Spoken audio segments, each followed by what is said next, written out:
moyenne, on a fait les arbres, ça va aller 60-70 kg pour des kilomètres.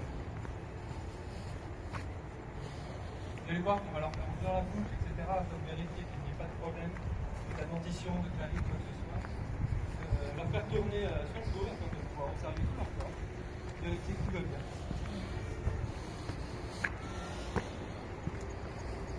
Alors, l'expliquer maintenant, c'est une espèce de mammifère filipène. Vous allez pouvoir voir en fait ce sont de très majeurs, forme de fusée.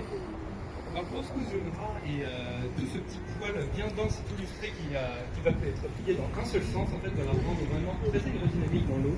Elles vont vraiment aller dans des vitesses allant jusqu'à 30 km/h. Elles vont pouvoir atteindre des plongées de quasiment 30 minutes, mais en général, on va rester de 2 à 3 minutes ici. La bouche. Oui, Ah, on peut la voir vocaliser, elle nous fait des petits chants. Un peu d'opéra, notre cher ami. En général, il ne faut pas trop faire de bruit, à part quand elle va être vraiment menacée par des prédateurs ou pour la reproduction.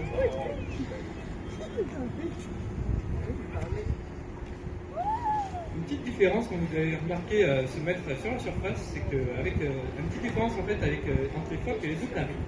Les phoques vont se déplacer seulement avec leurs pattes avant, alors que les otaries vont utiliser aussi leur nageoire arrière pour se déplacer. Ils vont être capables de les plier sous leur corps et de se déplacer.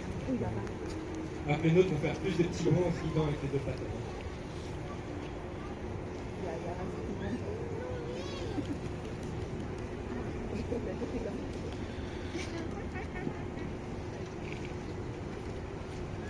Vous allez les apercevoir, lorsqu'elles nagent, elles vont vraiment se mettre sur le dos en fait.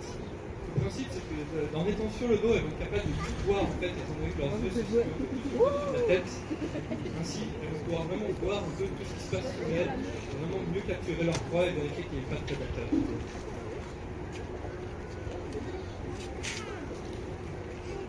Vous pouvez voir qu'on va leur donner aussi quelques jouets, vraiment. On va essayer vraiment aussi d'enrichir un peu leur environnement au quotidien, essayer vraiment de changer un peu la donne et essayer vraiment de ne pas leur donner des comportements trop stéréotypés, pas qu'elles s'habituent trop aux mêmes affaires. Ici, on doit s'assurer.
Test. 1, 2.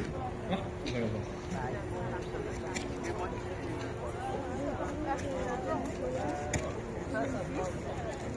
Je vais vous inviter à vous déplacer un peu au bord des rochers pour pouvoir les voir.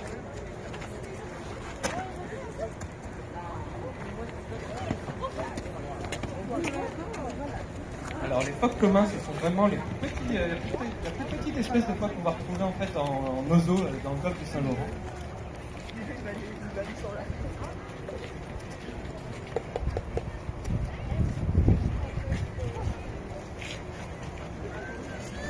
Donc les phoques en général, vraiment, ça va être des carnivores. En fait, ça va vraiment manger principalement tout type de poissons. Hein. Ça va vraiment être des poissons. Ça. Bien l'occasion, ils ne vont pas hésiter à essayer de manger quelques mollusques. Vous pouvez voir en effet lors de l'entraînement, on va essayer de leur apprendre à aller dans la